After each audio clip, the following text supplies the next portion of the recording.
Pigpapasalamat ni punong Barangay Justo Lumaban kan Barangay Salvacion Daraga Albay na daina suluan sa indang barangay hall makalihis na porbaran ining suluon kan sa iyang residente hapon ka ng kaaging Sabado. Sabi kan opisyal, bako ini ang primerong beses na nagpasaway ang 57 anyos na sospek. Ini man subuot ang puminarasa sa bintana kan sa indang barangay hall. Katunayan, magin ang sa diring residensya kan sospek ang tuyo man daa ka ining sinulo.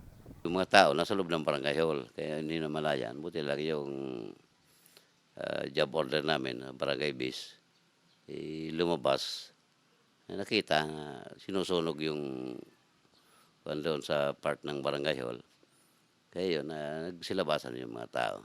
Napag-araman man na nasa impluensya nin alak ang sospek kan makomiter kaini ang krimen. Talagang masakit na sa ulo.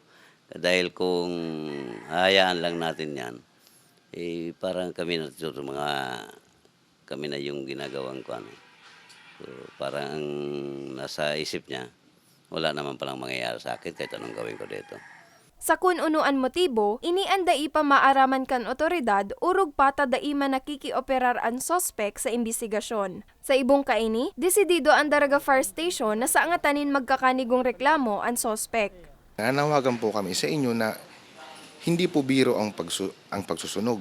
Mayroon pong karampatang parusa at hindi lang po tayo maaari makaperwisyo ng mga kagamitan at pag-aari ng ibang tao, kundi maaari po tayong makapinsala or worst case scenario makapatay ng ibang tao.